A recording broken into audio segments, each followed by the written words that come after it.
जय श्री ओम नमः सिद्धेभ्यः। जय श्री ओम नमः सिद्धेभ्यः। सर्वमंगलमांगल्यं सर्वकल्याणकारकं प्रधानं सर्वधर्माणां जैनं जयतु शासनं जैनं जयतु शासनं। पंच परमेष्टि भगवान की जय। आचार्य श्री गुरुवर कुंद कुंद महाराज की जय। आचार्य श्री गुरुवर विद्यासागर जी महाराज की जय। परम पूज्य निर्यापक सागर जी महाराज की जय। परम पूज्य प्रसाद सागर जी महाराज की जय। परम पूज्य उत्तम सागर जी महाराज की जय।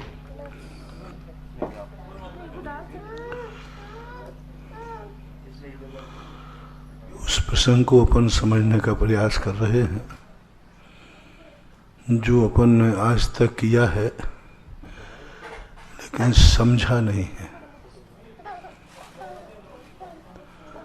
हमने आज तक जो कुछ सोचा है उसको हमने समझा नहीं। जो कुछ हमने आज समय तक पंचेंद्रियों से किया है, देखा है, वो उसको हमने समझा नहीं। समझने के बाद एक चूहा होता है, बिना समझे एक कपड़े को काटता है, कपड़े का मूल आधा हो जाता है। थोड़ा और ज्यादा काट देवे तो नष्ट हो जाता है।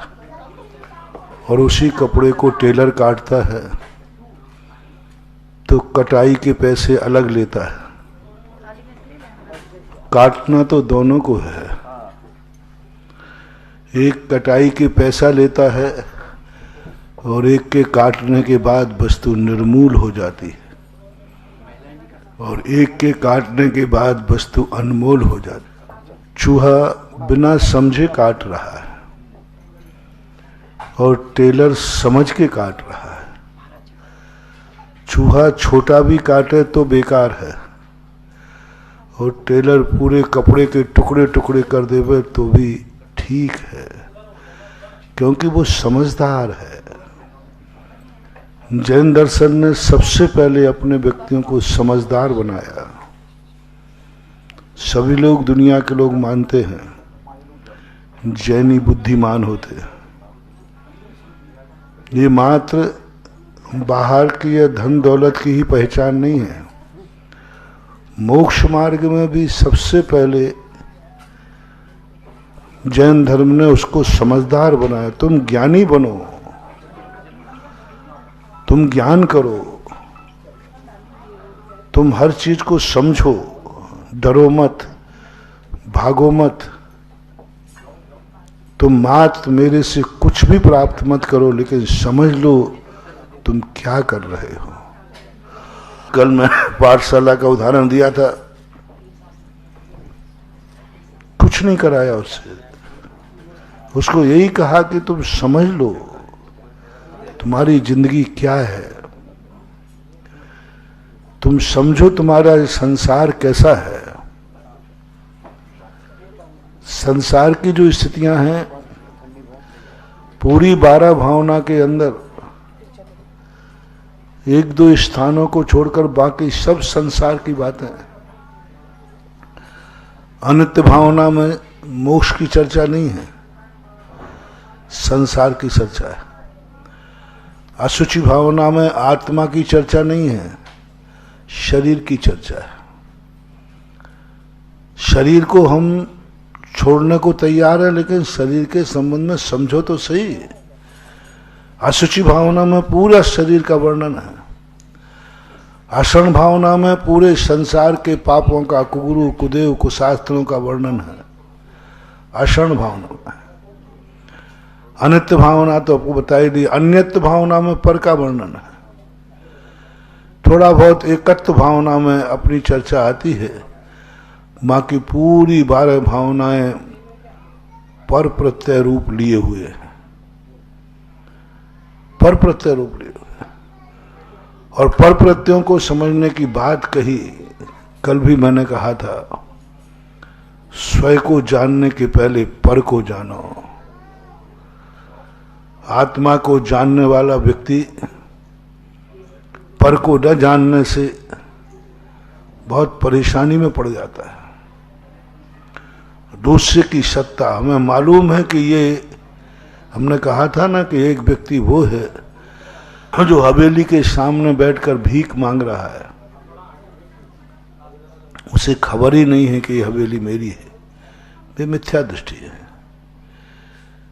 वो ज्यादा ज्ञानी नहीं है। सबसे बड़ा कठिन तो वो है जिसको मालूम हो जाता है लेकिन वो समझ नहीं पा रहा है कि मैं अपना इसके संबंध में सामने वाले की स्वरूप क्या है।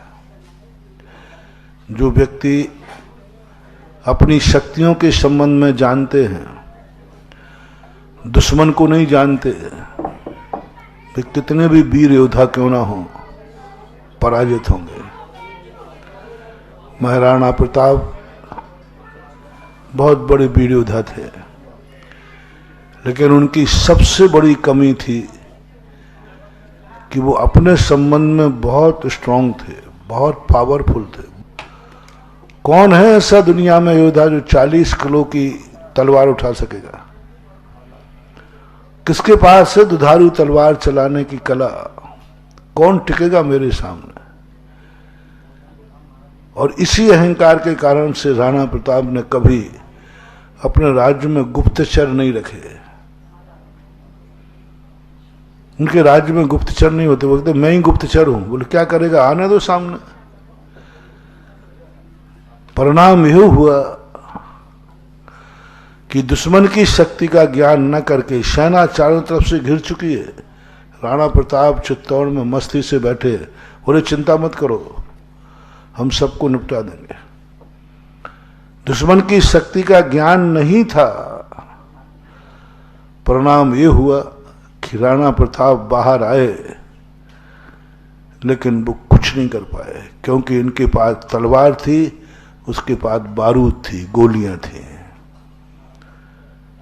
जो अकबर ने गोलियों को लेकर आया, तोपों को लेकर आ गया। अब तलवार से तो जब ही निपटोगे जब सामने आएगा, वो सामने आना ही नहीं।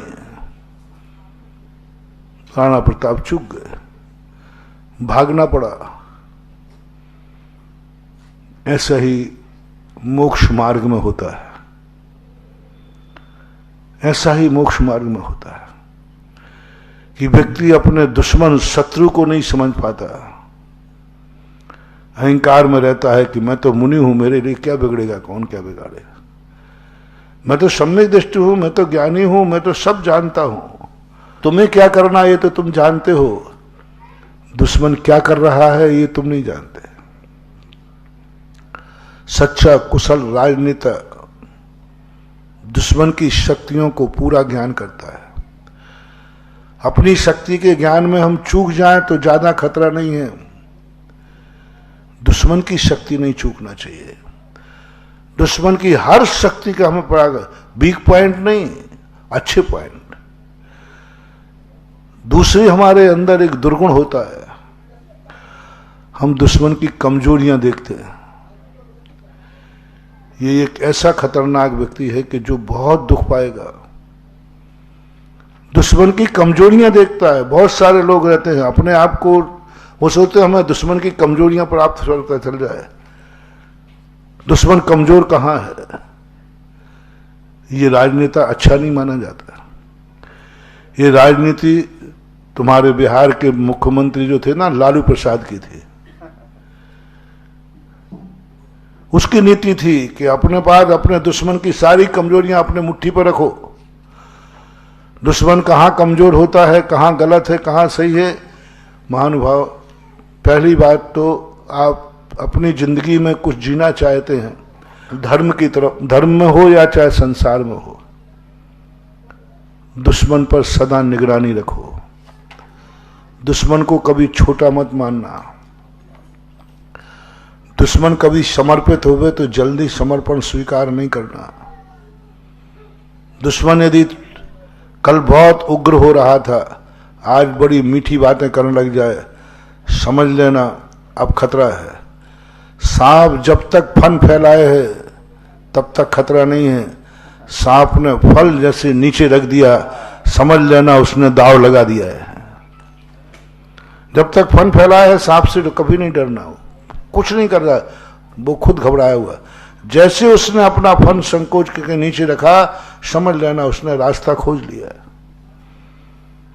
दुश्मन के लिए हमेशा ध्यान रखना, कभी छोटा नहीं मानना। पहली बात, कभी भी ये मत कहना कि दुश्मन अब शांत हो गया है, नहीं, दुश्मन कभी शांत होता ही नहीं। कभी मत सोचना कि उसने क्षमा मांग ली है, कभी मत सोचना। चंद्रगुप्त के पिता ने यही गलती की थी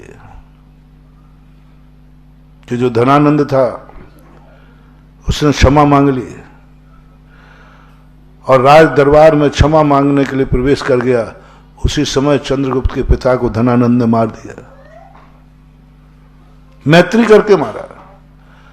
अंग्रेजों की भी यही नीति थी, अंग्रेजों ने सदा मैत्री करके मारा। समर्पित हो गए, हमारे राजा सीधे साधे थे, समर्पण हो गया, अब क्या करेंगे, अब तो अपने ही हो गया, बस वहीं घात हो गया। वो जाकर के उनकी तुम्हारे अंदर जाके तुम्हारा बन करके, फूट तो सेकंड नंबर का है, पहला सबसे बड़ा कूटनीतिक कहलाता है अपने दुश्मन से जाके मिलना, दुश्मन को इतना विश्वास में ले लेना कि दुश्मन पूर्णता विश्वसनीय, ये पक्का दुश्मन कहलाता है। जब भी दुश्मन तुम्हारे साथ मिलना जुलना बैठना बड़ा मीठा बोलना शुरू करे, सावधान हो जाना, कुछ गड़बड़ होने वाला है। बहुत मीठा, बहुत तुम्हारी, चिंता मत करो, मैं तो हूं, समझ लेना गड़बड़ होने वाला है, क्योंकि वो दुश्मन है तुम्हारा। और फिर जाकर के वो घात करेगा। दुश्मन पे कभी विश्वास नहीं करना, दुश्मन से मैत्री नहीं करना, ये नहीं कह रहा हूं, दुश्मन से मैत्री तो करना, संधि तो करना, पूरी ताकत लगाना कि दुश्मन का द्वेष खत्म हो जाए, लेकिन विश्वास नहीं करना। मैत्री करना अलग चीज है, संधि करना अलग चीज है, और विश्वास करना अलग चीज है। विश्वास नहीं करना, सावधान रहना। यदि वो तुम्हारे पीछे चारों तरफ से किसी भी, सावधान रहना। हस्तिनापुर की घटना आपको याद है, राजा पद्म ने उन 4 मंत्रियों के ऊपर विश्वास कर लिया, मैत्री की, उससे तो फायदा हुआ, राज्य जीत गए, क्योंकि राजा पद्म हारने वाले थे। 4 मंत्रियों से मैत्री की, राज जीत गया, राज जीत लिया। जीत लेना चाहिए, दुश्मन कभी भी अपने पक्ष में हो गए उसको पक्ष में कर देना चाहिए, लेकिन विश्वास नहीं करना चाहिए। राजा पद्म ने विश्वास करके उसको कमिक्षिक वरदान दे दिया। परिणाम अपन सबको मालूम है कि 700 मुनियों का जो हुआ विश्वास। दुश्मन यदि है, संधि करो, मैत्री करो, सब कुछ करो, विश्वास नहीं करना। दूसरी बात है, तीसरे नंबर का जो अपनी जिंदगी को सावधान करना चाहता है, कभी दुश्मन की कमजोरी पर ध्यान मत देना। अक्सर कर व्यक्ति जो गुंडे होते ना, जो निकृष्ट राजनीतिक होते हैं, जिसे आप लोग खलनायक बोलते हैं, खलनायक कभी भी नहीं बनना दुश्मन के सामने। खलनायक का काम होता है सामने वाले की कमी देखना। मैं अपने गुरुजनों की कमी नहीं कह रहा हूं आज, अपने गार्जियन की कमी नहीं कह रहा हूं, भगवान की कमी नहीं कह रहा हूं। इनकी तो कमी देखना ही नहीं, ये तो सब मानते हैं कि अपने बड़ों की कमी मत देखो, अपने महान आत्माओं की कमियां मत देखो, छिद्रान बेसी नहीं देखो। एक नई बात बता रहा हूं कि अपने दुश्मन की कमी कभी मत देखना, कभी मत देखना। उसमें 1000 कमियां हो, नजरअंदाज कर देना। ये अच्छी राजनीतिक लोगों की कला है, खलनायकों की नहीं, रावण जैसे व्यक्ति की नहीं, रामचंद्र जी की व्यक्ति की। राम जैसे महान राजनीतिक की कला बता रहा हूं, हनुमान जैसे राजनीतिक व्यक्तियों की कला बता रहा हूं। पांडव जैसे की कला बता रहा हूं, धर्मराज युधिष्ठिर की कला बता रहा हूं। धर्मराज ने अपनी जिंदगी में कभी दुर्योधन की कमी नहीं देखी, कभी कमी का लाभ नहीं उठाया, कभी कमी का लाभ नहीं उठाया। रामचंद्र जी ने रावण की कभी कोई कमी नहीं देखी, कमजोरी का कभी लाभ नहीं उठाया। अच्छी राजनीतिक, बहुत अच्छे राजा की बात कर रहा हूं मैं, एक राजा की बात कर रहा हूं। राजा कभी दुश्मन में कमी नहीं देखता। वो मंत्री कहे राजा साहब उसमें कमी है, कमी मत देखो, उसमें अच्छाई क्या है समझना पड़ेगा। बहुत बड़ा मोटिवेशन दे रहा हूं। जो जो तुम्हारा दुश्मन तुमसे बलवान हो, तुमसे शक्तिमान हो, उसमें हमेशा देखना उसमें अच्छाई क्या है, जिस कारण से वो मेरे से भी ज्यादा बलवान हो रहा है, जिस कारण से आज वो मेरा शत्रु बन गया है, जिस कारण से आज वो उसके सामने मुझे सोचना पड़ रहा है। रामचंद्र जी ने एक ही बात विभीषण से पूछी। मैं इस बात से ताज्जुब हूं, रावण में अच्छाई क्या है जिस कारण से 18 दिन तक हम उसको काबू नहीं कर पा रहे हैं? ऐसी कौन सी शक्ति है उसके पास? अच्छाई क्या है? अच्छाई पूछो उससे, अच्छाई क्या? विभीषण से कमी नहीं पूछिए। आप गौर करके देखना, रामचंद्र जी ने जब विभीषण से वार्तालाप किया तो ये नहीं पूछा कि रावण का वीक पॉइंट क्या है, रावण की कमजोरी क्या है। उसने पूछा रावण में अच्छाई क्या है। तो विभीषण ने कहा रावण की सबसे बड़ी अच्छाई है जिस समय वो भगवान की भक्ति में बैठता है, भगवान के मंत्र की साधना करने में बैठता है, उस समय दुनिया की कोई ताकत उसे हिला नहीं सकती। ये उसकी सबसे बड़ी अच्छाई है। अपने आराध्य के सामने आराधना करने बैठता, कोई दुनिया की ताकत आ जाए कभी नहीं, उसको हिला ही नहीं सकते। तो मार डालो, चाहे सारी लंका मार डालो, लेकिन यदि वो जाप करने बैठ गया है अपने आराध्य के मंदिर में, उससे कभी डिगता नहीं है। कोई आज तक उसे डिगा नहीं पाया, कोई नहीं डिगा पाया। ये उसकी सबसे बड़ी अच्छाई है, सबसे बड़ी अच्छाई। हर पापी में, हर डाकू में एक ऐसी अच्छाई होती है जो सारी बुराइयों पर भारी पड़ जाती है। कहते ना, उल्टा तुमने तो ये तो सुना है, एक बुराई सारी अच्छाइयों को पर्दा डाल देती, एक मछली सारे तालाब को गंद, ये तो सुना है। लेकिन एक अच्छी मछली सारे तालाब की गंदगी दूर कर देती है। उस तरफ मैं तुम्हें ले जा रहा हूं। एक अच्छाई, मैंने कुछ दिन पहले कहा था, बहुत बड़े डाकू थे, आप सबको मालूम है, बुंदेलखंड का डाकू था पूजा उब्बा, हरि सिंह, मूरत सिंह, माधव सिंह मुरैना तरफ के थे, मलखान सिंह, शंकर सिंह, ये बहुत बड़े डाकू थे। एक डाकू से मुलाकात मेरी हुई जब वो समर्पित हो चुके थे। मैंने उनसे एक ही प्रश्न पूछा। हम लोग सागर यूनिवर्सिटी के नीचे एक जेल है, वहां मिलने गए बच्चे लोग, तो उनसे एक ही पूछा, एक आंख थी उसकी, काना था, पूजा उब्बा। मैंने कि तुमने अपनी जिंदगी में, तुमने अच्छाई क्या है? मैंने कि बुराइयां तो तुम्हारी सारा जगत जानता है, बुराइयां तो तुम्हारी सारा जगत जानता है। जेल बता रहा है कि तुम्हें बुराइयां भरी पड़ी हैं। तुमने अपनी जिंदगी में अच्छा क्या किया जिसको तुम कह सकते हो कि तुमने अच्छा है? वो एकदम स्तब्ध रह गया। उसने नहीं सोचा कि बच्चे लोग भी ऐसा प्रश्न करेंगे। मैंने कहा आप तो ये बताइए, आपने जिंदगी में अच्छा क्या किया है और अच्छाई क्या है? बहुत उम्र थी उसकी, तो हम सब बच्चों से, बेटा देखो मैंने कुछ भी अच्छा नहीं किया, एक अच्छाई है हम लोगों में, हमारे गुप्र में, और वही अच्छाई हमारी जिंदगी का आधार है। मैंने आज तक किसी महिला के शरीर पर पहना हुआ आभूषण को नहीं उतरवाया। ये मेरी अच्छाई है। आज तक हमारी गैंग ने किसी महिला को हाथ नहीं लगाया, ये पहचान है। आज तक मैंने किसी महिलाओं के साथ दुर्व्यवहार नहीं किया, ये मेरी पहचान है। माता को हम स्त्री को देवी का रूप मानते हैं, उसको कभी मेरे, और यदि किसी ने छू भी लिया हमने उसको वहीं शूट कर दिया।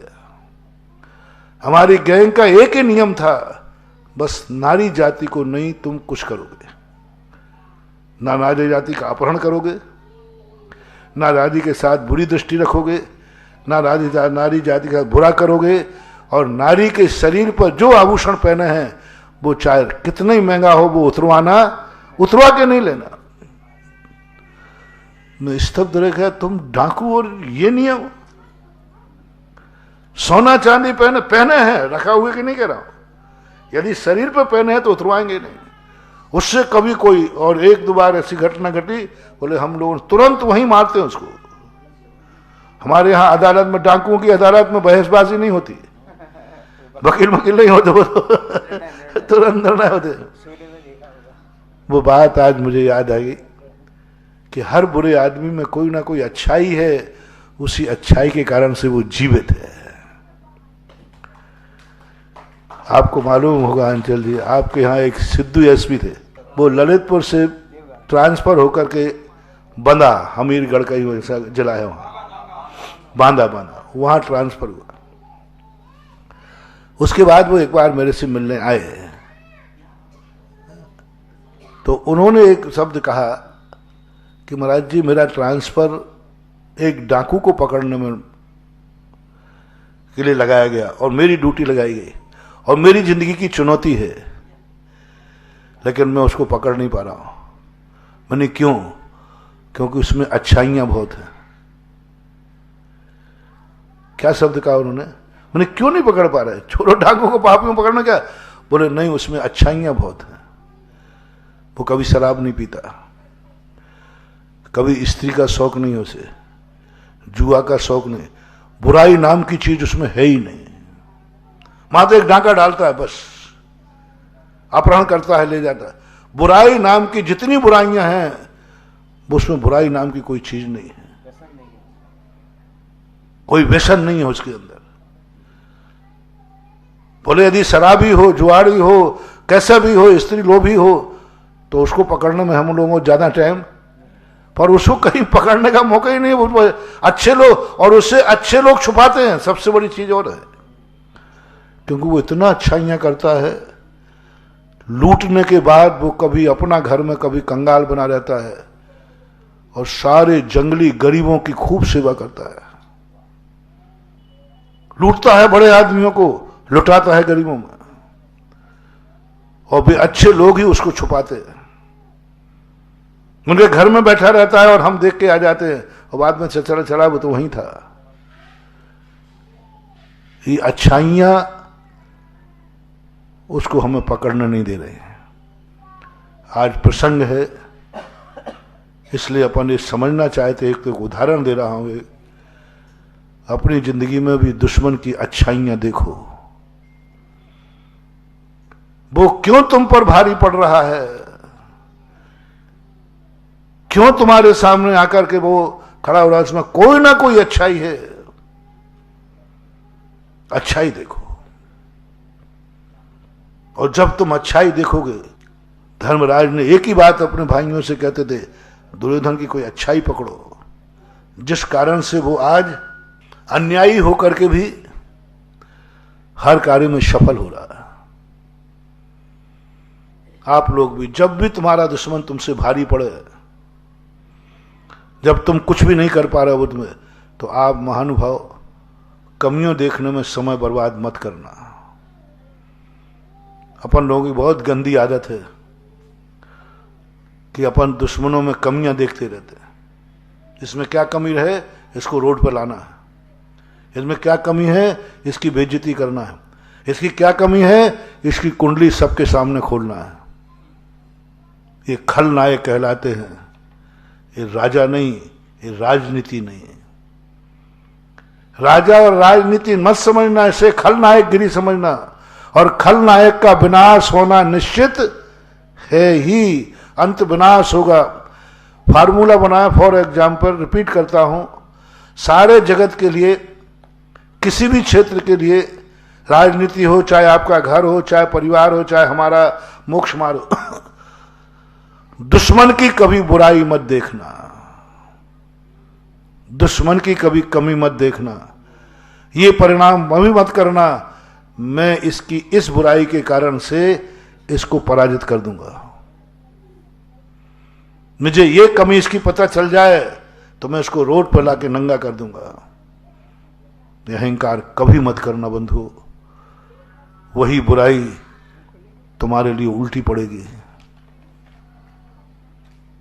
तुम खलनायक जैसा अंत में मरोगे।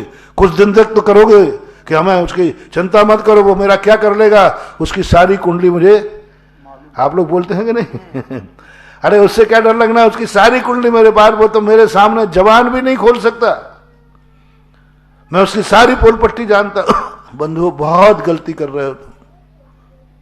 जब जब तुम्हारे मन में परिणाम आए, आज मैं तुम्हें टाइटल देता हूं, तुम राजा नहीं, राजनीतिक नहीं, तुम नायक नहीं, खलनायक हो। दूसरा पॉइंट राजा का, उसकी अच्छाई देखो, अपनों की नहीं, गुरु की नहीं, दुश्मन की अच्छाई देखो। देखो उसके पास क्या अच्छाई है, कैसे अच्छाइयों के कारण से आज अंग्रेज लोगों ने, एक छोटा से देश ने सारे विश्व पर राज्य किया। ब्रिटेन एक सबसे छोटा देश है और सबसे ज्यादा दुनिया में राज्य किसने किया? अंग्रेजों ने। अमेरिका पर राज्य अंग्रेजों ने, भारत पर राज्य अंग्रेजों ने। कितना छोटा, भारत का एक प्रांत जैसा मान लो, और कितना बड़ा है नक्शे में, देखो ब्रिटेन कितना छोटा है, लेकिन इतना पावरफुल कि सारे विश्व में राज्य किया उसने। सिकंदर यूनान का था, कितना बड़ा छोटे देश का राजा था, सारे विश्व में। क्या थी शक्ति उसके पास, क्या थी कला उसके पास, कौन सी अच्छाइयों के कारण, कौन सी शक्ति के कारण, कौन सी बुद्धि की हुनर के कारण से वो इतना बड़ा राजा बना। ये तो सब उदाहरण की कहानी है। मोक्ष मार्ग में दुश्मन है कर्म, दुश्मनों का सरदार है मोहिनी कर्म। इनको कभी एक ही नियम ले लो आप लोग, मोक्ष मार्ग का कहना है, मोक्ष मार्ग में रहने वाला व्यक्ति कर्म को कभी कमजोर ना माने, कभी कमजोर ना माने। एक छोटा सा कर्म व्यक्ति को 11वें गुण स्थान से गिरा करके मिथ्यात्व में ला देता है। छोटा सा कर्म दबा दिया था तुमने कर्म को वो दबा हुआ कर्म ऐसा उदय में आता है, सीधा धड़ाम से मिथ्यात्व में जाता है। ऐसा होता है दबा हुआ कर्म। अब क्या करेगा, दुश्मन दब गया? नहीं, दबा नहीं है। मैंने पहले ही कहा, सांप ने अपनी थूतरी यदि नीचे रख दी है, समझ लेना अब तुम्हें खतरा है। कर्म ने यदि उपशम हो गया है, समझ लेना उपशम चीज ऐसी बुरी तरह भड़केगी कि संभाल नहीं पाओगे। हम बार बार यहीं तो धोखा खाते रहे। हमने कर्म को हमेशा कमजोर समझा, हमने संसार को कमजोर समझा, जितने मोह के निमित्त थे उन सबको हमने कमजोर समझा। मैं तो कल कहा था ना, सबसे बड़ा चिंतनीय कौन सा विषय है? जो अभी ऊपर उठा ही नहीं है उसकी चिंता नहीं, जो ऊपर उठ के गिरा है। सबसे बड़ा पापी कौन है? पापी वह नहीं जो पाप से उठा नहीं, पापी वह है जो पाप से उठने के बाद गिरा है। सबसे बड़ा निकृष्ट वह नहीं जिसने कोई व्रत नहीं लिया, सबसे बड़ा निकृष्ट है जो व्रत लेके भ्रष्ट हुआ। सबसे बड़ा पापी वो नहीं है जिसने कोई त्याग नहीं किया, सबसे बड़ा पापी है जो त्याग करने के बाद हुआ। आप लोग असंयमी हैं, कोई निंदा नहीं कर रहा है, कोई बुराई नहीं कर रहा है, लेकिन मुनि महाराज यदि भ्रष्ट हो जाए तो वो है पापी सबसे बड़ा।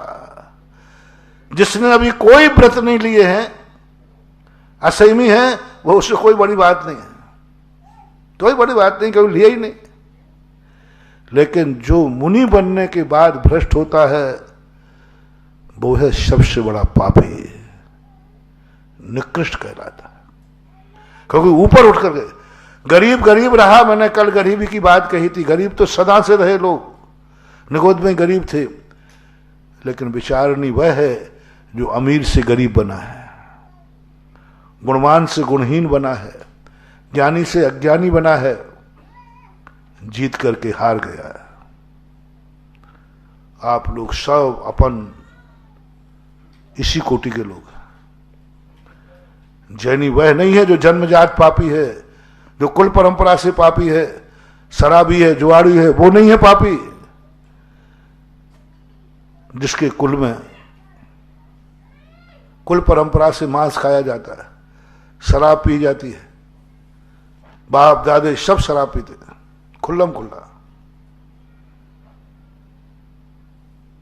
वह व्यक्ति पापी नहीं होते।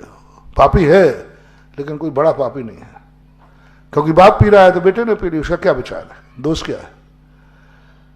बाप ने पिया तो बेटे ने पी लिया, बाप सब खाता पीता है, बेटे ने खा लिया, कोई ज्यादा पाप नहीं किया उसने। हर व्यक्ति अपने बाप का अनुकरण करता है। लेकिन सबसे बड़ा पापी वह है जिस कुल में कभी शराब नहीं पी गई, यदि वो पीता है पापी, तो सबसे बड़ा पापी। मैंने एक बार प्रवचन में कहीं कहा था, महाराज रात्रि भोजन करने से नरक मिल जाए तो सारी दुनिया रात में करती, वे सब नरक जाएंगे क्या? आलू प्याज खाना पाप होता तो सारी दुनिया आलू प्याज खा रही है, वे सब पापी हैं क्या? सारी दुनिया में आज शराब पीने वाले लोग हैं, क्या ये सब नरक जाएंगे क्या? तुम्हारा मैंने तेरा तो पक्का रिजर्वेशन है। बोले महाराज ये भी कोई पक्ष बात है? यानी अजैन पी रहा है तो दूध की थैया है। इसी राजस्थान में हुआ, मेरे सामने एक व्यक्ति ने बहस की, बोले महाराज आप क्या कहते हो, शराब पीने वालों को, गुटखा खाने वालों का पेट में कैंसर हो जाता है, किडनी खराब हो जाती है, अकाल में मर जाते हैं। कुछ नहीं होता महाराज, ये सब कहवे की बात है। देखो एक व्यक्ति को लाया, बोले महाराज देखो मैं इनके साथ शराब पीता हूं, वो 106 साल की उम्र में मरे, 106 साल जिंदा रही। आप विवाद तो महाराज आपको कुछ ज्ञान व्यान तो है नहीं। आप लोग ज्यादा उन चीजों में मत बोला करो जिसका आपको ज्ञान नहीं। आपके धर्म की बातों में तो हम नहीं बोलते क्योंकि हमें ज्ञान नहीं है। 106 साल दिया, बिना नाम लिए बता रहा हूं, और उसको कुछ भी नहीं करना, गुटखा भी, तम्बाकू भी, चिकन भी, शराब। मेरे पास भी आया तो शराब पी के आया। मैंने कहा कौन है? बोले फलाना। मैंने उससे बोले तेरे बाप? बोले महाराज मेरे बाप पीते, मेरी माँ पीते, मेरा परिवार सब पीते, हम लोग खुल्लम खुल्ला पीते। मैंने कहा इसको कुछ नहीं होगा, इसको कुछ नहीं होगा, क्योंकि बाप ने शराब पीते ही पीते पैदा किया है।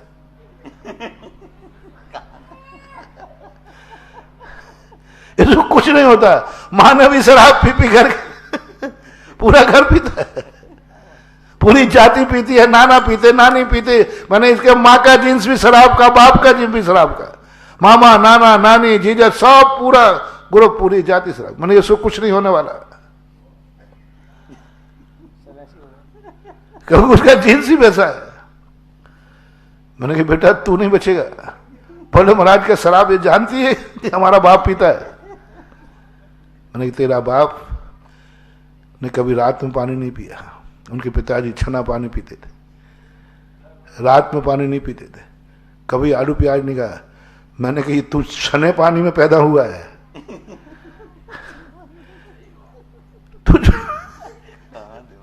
रात पानी भी नहीं पीता वो पिताजी तुम्हारा, बिना अभिषेक पूजन के मुंह में पानी नहीं पीवे। देख तेरे पिता, तू नहीं बचेगा, तुझे होगा। इसका और सरल उदाहरण दो, आप जब भी नालियां होती ना, गन्ने नाले, वहां गरीब लोगों के बच्चे वहीं जन्मते हैं कि नहीं, वहीं खेलते हैं कि नहीं, उनको इन्फेक्शन। और तुम्हारा छोरा वहां से निकल जाए, आई छी निकलते ही बोले इनको इन्फेक्शन हो गया। बोले क्या हो गया? अरे भाई वो क्या था, गाड़ी नाली की यहां से निकल गई, इतने में इन्फेक्शन, ग्लूकोज इंजेक्शन और वो क्या क्या। और वो छोकरा कहता है तुम्हारी उम्र का मैं इसी नाली में खेल रहा हूं। कुदरत ने बच्चों को गंदा बनाया है। कुदरत बच्चे गंदगी में खेलते हैं और तुम कपड़े पहना देते वो गंदी डालते हैं, ये उनकी गॉड गिफ्ट है। तुम बच्चों को बिगाड़ते hand wash hand wash hand wash, अरे वो मरेगा बेचारा, खाएगा हैंड वॉश कर करके। उसको गंदगी का उसका है, एंटीबायोटिक है उसकी। और वो गरीब बच्चे वहीं जन्मते वहीं खेलते, कोई इन्फेक्शन नहीं होता। इसी प्रकार बने कि भाई तुम जैनी हो, तुम मत पियो। उसने नहीं माना। बोले कुछ नहीं, आपकी बात मानू कि प्रैक्टिकल देख रहा हूं। मैंने कहा तेरा वंश जैन है, तुझे पाप का बंध ज्यादा होगा। सारे जैनी कान खोल के सुने। एक अजैन रात्रि भोजन कर रहा है, एक थाली में कर रहा है, एक शुद्ध भोजन कर रहे हैं, रात में कर रहे हैं। जैनी को बंध ज्यादा है, अजैन को नहीं। कर्म जानता है। मैंने कहा देख तेरे अंदर शरीर शुद्ध पानी है, शुद्ध सोला के भोजन से तुझे पैदा किया गया है। तेरे मम्मी पापा देख कितने त्यागी वृत्ति है, कैसे करते। वो नहीं माना। 35 साल की उम्र में बैठा बैठा लुढ़क गया, सारा शरीर खोखला हो गया, सड़ गया। डॉक्टरों की रिपोर्ट आई, शराब से मौत हुई। मेरे आंखों देखी घटना है, जैनियों की घटना है। जैनी जब कोई भी गड़बड़ करता है तो 5 पाप करता है, अजैनी 1 पाप करता है कि वो अज्ञानी है। बाकी उसके गुरु की आज्ञा मानता है।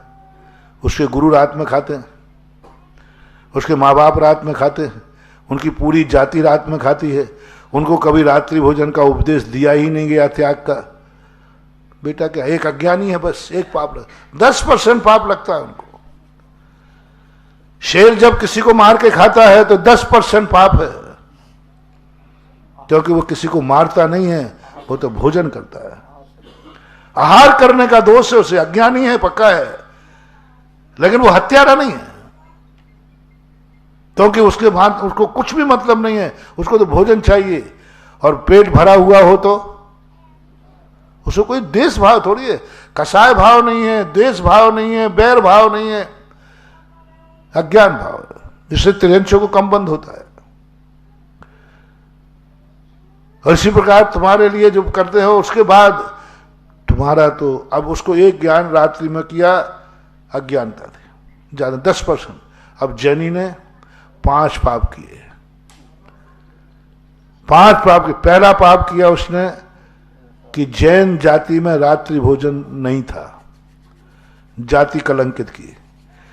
कुल में कोई रात में भोजन नहीं खाता था, माँ बाप रात में नहीं खाते, कुल कलंकित किया। फिर तुम्हारे शास्त्रों में मना किया गया है तो तुमने जिनवाणी का उल्लंघन किया। तुम्हारे गुरु ने मना किया है, गुरु रात में नहीं खाते तो गुरु का उल्लंघन किया। ये 5 पाप जब तुम्हारे गुणा कर लीजिए, तब एक रात्रि भोजन का 10 नंबर का और 90% तुम्हारा पाप ज्यादा है। रात्रि भोजन का ज्यादा पाप नहीं है, मांसाहार शराब का ज्यादा पाप नहीं है। हमारे यहां पाप का निर्णय क्रिया से नहीं होता है, ये क्रिया कौन कर रहा है, कौन कर रहा है। क्रिया से महत्व नहीं, क्रिया बंद का कारण नहीं है। कितनी भी निकृष्ट क्रिया हो, कौन कर रहा है, कौन कर रहा है। ये क्रिया में आप दीप पूजन करते हो कि नहीं माचिस की गाड़ी से? बहुत सरल धारण करता हूं समझाने के लिए। माचिस की गाड़ी जलाकर आप दीप जलाते हो कि नहीं? शुभ है कि अशुभ है? शुभ है, मंगल है। अखंड दीप जल गया, मंगल ही मंगल है। तो एक दिन मैं जला दूं? कभी मेरे से जलवाओ, मैं भी तो कोई तुमसे तो कम से बड़ा ही हूं मैं, मुख्य अतिथि हूं, क्या बात हो। मैं तो क्यों, मैं क्यों नहीं जला सकता? मैं माचिस की काड़ी जला के नहीं जानता हूं क्या? बिना ही माचिस के आग लगा दो, तुम तो माचिस की बात करते हो। नहीं जला सकता। अब देखना, यदि वही दीप मैंने जला दिया तो मेरा मुनिपद खत्म, और कभी मुनि से मंगल दीप जलवा मत लेना, जो मंगल होना था वो भी अमंगल हो जाएगा। मुनि के हाथ का हुआ दीप अमंगल होता है, सर्वनाश करने वाला होता है, और वही दीप ग्रस्त जलाता है तो सगुन है, मंगलकारी है। यह है जैन दर्शन। एक बार मैंने कहा था ना, 2 बार जो भोजन करे वो नरक जाएगा। आदिनाथ भगवान के क्षेत्र से बोल रहा हूं, आगम में लिखा है, जो 2 बार भोजन करे वो नरक जाएगा। पर मेरे प्रवचन का समय हो गया। 2 बार भोजन करे वो नरक जाएगा। अब सब में व्हाट्सएप चल जाएगा, आज तक इनके गुरु ने ये बात नहीं कही। अरे गुरु ने नहीं कही तो क्या बात हो गया, चेला कोई नहीं कह सकता? 2 बार भोजन करे वो नरक जाएगा। अब बेटा, बुंदेलखंड की वो डिब्बे की शाम की लुचई को क्या होगा? शील चंदन और आगे बिना बोलो, सारा संसार आप लोग 2 टाइम भोजन करते हो कि नहीं? तो नरक जाने का लिखा, मैंने इतने लिखा, और आगम से बोल रहा हूं, और आपसे भी हां कहलवा दूंगा। महाराज जी 2 टाइम भोजन करने से नरक जाएगा तो हम सब नरक जाएंगे? मैंने ये नहीं कहा। मैंने ये नहीं कहा कि आप नरक जाओगे। मैंने ये कहा 2 टाइम भोजन करेगा वो नरक जाएगा। तो महाराज क्या फिर हम लोग सब नरक जाएंगे? मैंने कहा, तुम अपने ऊपर पर क्यों ले रहे हो? मैंने ये कहा 2 टाइम जो भोजन करेगा वो नरक जाएगा। मैंने ये तो नहीं कहा तुम जाओगे। तो महाराज सीधी सी बात है, हम ही लोग करते हो और क्या? नहीं, अंतर है।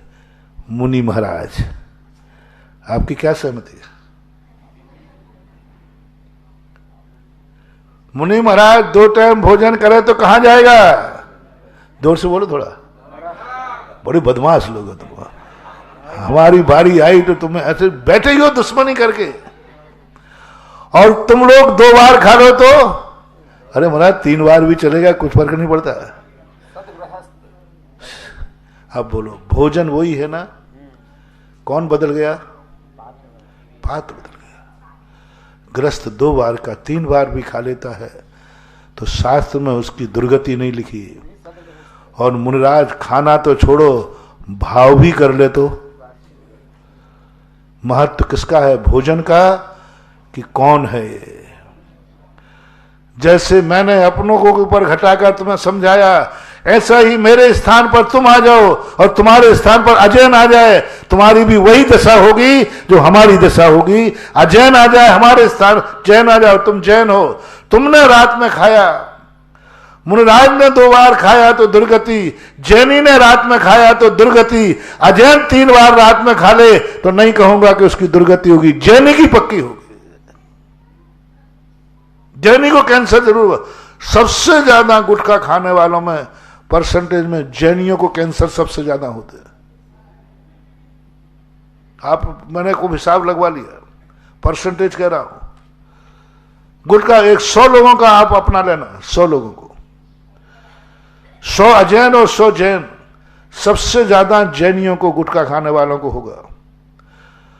और सबसे ज्यादा कैंसर यदि गुटखा खाने वालों को होगा तो मुनि महाराज के भक्तों पे होगा। उनमें सबसे ज्यादा होगा तो सुधा सागर के भक्तों को होगा। विशेषण, मेरे भक्त को तो कैंसर हो गई, यही सुधा सागर का अतिशय है।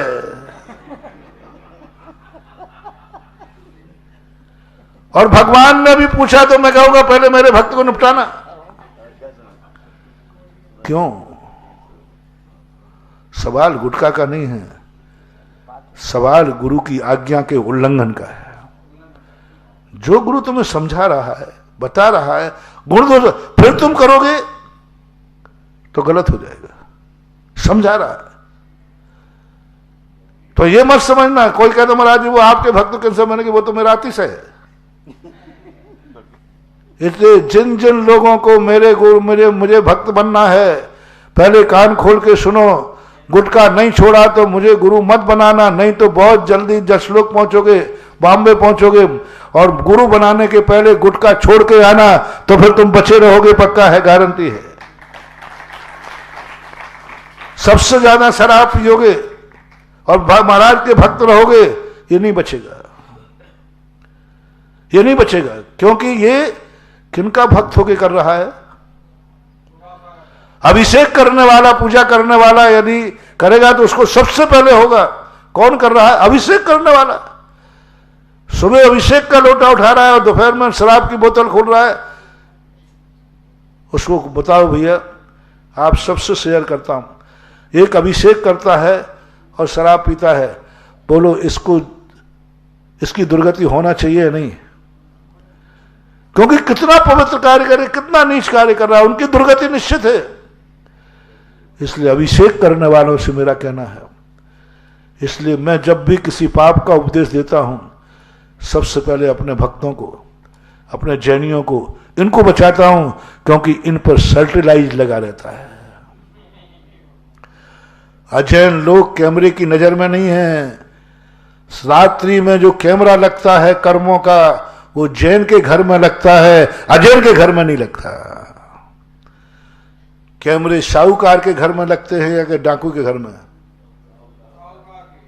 जैनी के शाम सूर्य अस्त हुआ नहीं और सारे जगत की कर्म वर्णाएं जैनियों के घर में घुस जाके कैमरा बन जाते हैं। कोई जैनी तो नहीं खा रहा है, अजैन खा रहा है तो वो फोटो आती ही नहीं, अजैन की फोटो ही नहीं आती।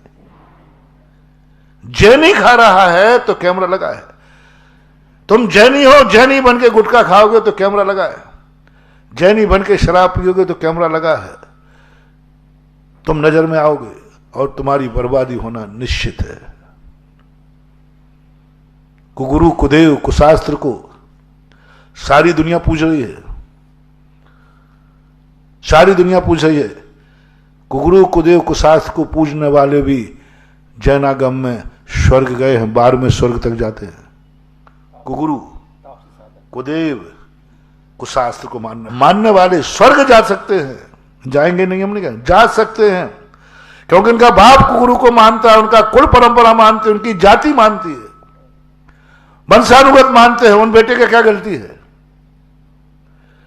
लेकिन जैनी होकर यदि तुम कुदेव के पास गए, कुगुरु के पास गए, तो तुम्हारी दुर्गति निश्चित है, क्योंकि तुम जैनी हो, जैनी हो, क्योंकि तुम जैनी हो। बस तुम कुगुरु कुदेव को साथ को नहीं मान सकते, तुम्हारी दुर्गति निश्चित है, कोई नहीं टाले। निधत्त निकाचन मिथ्यात्व कर्म बंद होगा,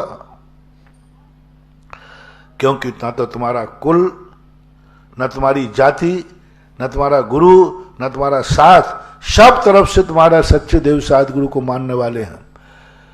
तुम्हारा वंश सच्चे देव साध गुरु को मानने वाला है, और तुमने खोटे को माना तो तुम्हारी बर्बादी निश्चित है।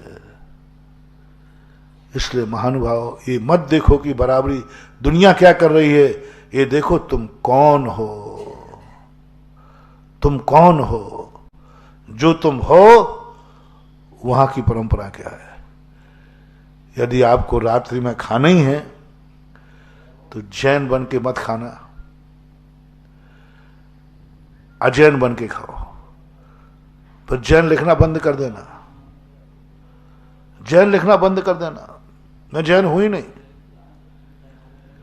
उसका कारण एक होगा, कम से कम तुम जैनत्व को कलंकित करने के पाप से बच जाओगे। कोई पूछे कौन हो तुम, तो झूठ बोल दो ना महानुभाव।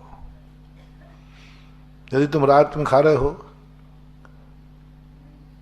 तो पूछे तुमसे कोई कौन हो, लगता है नहीं नहीं नहीं मैं जैन नहीं हूं, नहीं नहीं मैंने तो तुम्हें देखा है ललितपुर में, मैंने तो तुम्हें देखा, नहीं नहीं वो डबल चेहरा होगा, डबल चेहरा, डबल चेहरा होगा, झूठ बोलना, मैं जैन नहीं हूं। आपको भारी पुण्य लगेगा, कम से कम तुम्हारे मन में ये भाव आ गया कि मैं भली बदनाम हो जाऊं तो हो जाऊं, लेकिन जैन धर्म को बदनाम नहीं होने दूंगा। कुछ करना है। तो इस प्रकार का आज जो हम बात कर रहे थे, ज्ञान की बात कर रहे थे, जानने की बात कर रहे थे कि हर चीज को समझो, तुम कौन हो, तुम क्या कर रहे हो, जानने की जरूरी है। और जैन दर्शन ने सबसे ज्यादा लोगों को ज्ञानी बनाया। और ज्ञानी भी मैंने आज क्या कहा, अपने दुश्मन के संबंध में जानो।